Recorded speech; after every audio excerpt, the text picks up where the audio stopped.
আমরা বন্ধুত্বে বিশ্বাসী, শত্রুতায় নয়, ঠিক কিনা বলেন? আল্লাহ আমাদেরকে বোঝার তৌফিক দান করুন।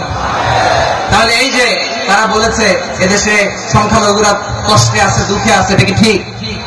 বলেন এটা কি ঠিক? না, তারা ডিস ইনফরমেশন শেয়ার করে, সেটা ঠিক নয়।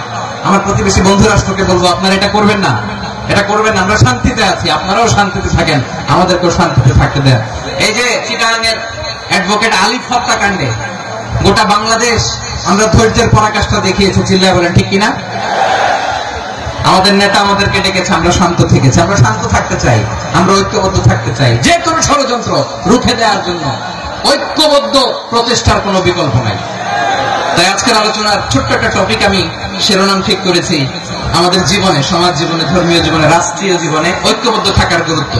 এবার আওয়াজ করে পেকুয়ার ভাইয়েরা বলেন, আমরা ঐক্যবদ্ধ জীবনযাপন করতে চাই কি চাই না? আল্লাহ তাআলা সেই নির্দেশনাই দিচ্ছেন।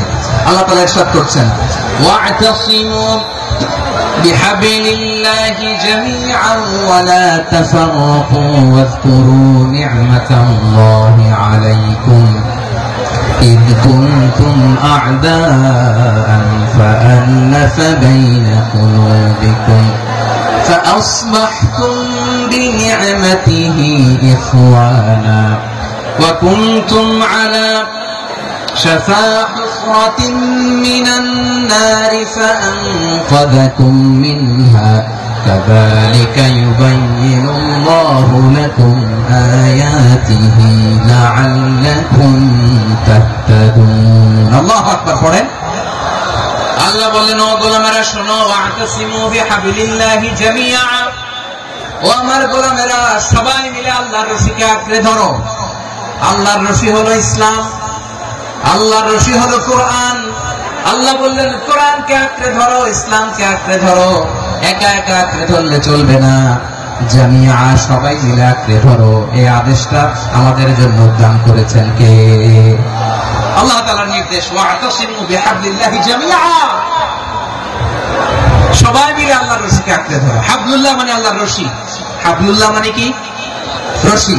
এই হাবলুল্লাহ আল্লাহর রশি বা আল্লাহর রজ্জু দ্বারা উদ্দেশ্য হচ্ছে ইসলাম। আল্লাহর রশি দ্বারা উদ্দেশ্য কি? তাফসিরে অনেক ব্যাখ্যা এসেছে। এইরকম পরিস্থিতিতে তাফসিরের সূক্ষ্ম সূক্ষ্ম বিষয়গুলো আমরা শোনাতে চাই, কিন্তু পরিবেশ হয়ে ওঠে না। আল্লাহর রজ্জু বা আল্লাহর রশি দ্বারা উদ্দেশ্য হচ্ছে ইসলাম। আল্লাহর রজ্জু বা আল্লাহর রশি দ্বারা উদ্দেশ্য হচ্ছে কোরআন। কারণ কোরআন আমাদেরকে ঐক্যবদ্ধ করে, ইসলাম আমাদেরকে ঐক্যবদ্ধ করে। চিল্লায় বলেন ঠিক কিনা? এজন্য আল্লাহ বললেন, তোমরা আমার রশিকে আঁকড়ে ধরো, বিচ্ছিন্ন হয়ে না। আমার দেয়া নিয়ামতগুলো স্মরণ করো। যখন তোমরা ছিলে শত্রু, তোমাদের মধ্যে হৃদয়ে আমি আল্লাহ ভালোবাসা ঢেলে দিলাম, ফলে তোমরা সবাই ভাই ভাই হয়ে গেলে। তোমরা সবাই ছিলে জাহান্নামের কিনারায়, জ্বলন্ত অগ্নিকাণ্ডের পাশে।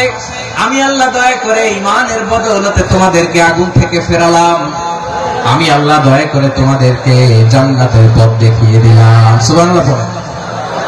এমন পথ দেখালাম যে পথ তোমাদেরকে জান্নাতে নিয়ে যাবে, পথের দিশা তোমরা পাবে। লাআল্লাকুম তাহতাদুন। প্রিয় ভাইরা, তাহলে আমাদের যে ঐক্যবদ্ধ থাকতে হবে, এই নির্দেশটা কার? নাকি মন মতো আমি বানায় বলতেছি? আওয়াজ করে বলুন, নির্দেশটা কার? আল্লাহ। তাহলে আমাদেরকে ঐক্যবদ্ধ জীবন যাপন করতে হবে। প্রিয় ভাইরা, ইসলাম আমাদেরকে ঐক্যবদ্ধ করে। ইসলাম আমাদেরকে কি করে? সংঘবদ্ধ করে, ঐক্যবদ্ধ করে। বিচ্ছিন্ন হওয়া যাবে না। বিরোধ, বিচ্ছিন্নতা, মতানৈক্য, এগুলো আমাদেরকে ধ্বংস করে, আমাদেরকে দুর্বল করে। আর আমাদের ঐক্যবদ্ধ প্রচেষ্টা আমাদেরকে বিজয়ের দিকে এক ধাপ এগিয়ে নেয়। চিল্লায় বলেন ঠিক কিনা? এজন্য আল্লাহ বললেন, ওয়া'তাসিমু বিহাবলিল্লাহি জামিআ, তোমরা আল্লাহর রশিকে আঁকড়ে ধরো, তোমরা ঐক্যবদ্ধ জীবন যাপন করো, তোমরা বিচ্ছিন্ন হইও না। বিচ্ছিন্ন হইলে লস, ঐক্যবদ্ধ হলে সেখানে কল্যাণ আছে না নাই? মাইকে কি সমস্যা হয়েছে কোনো? এবার ঠিক আছে। প্রিয় ভাইরা, শেষ করে দেই না? তাইলে শেষ করে দিব।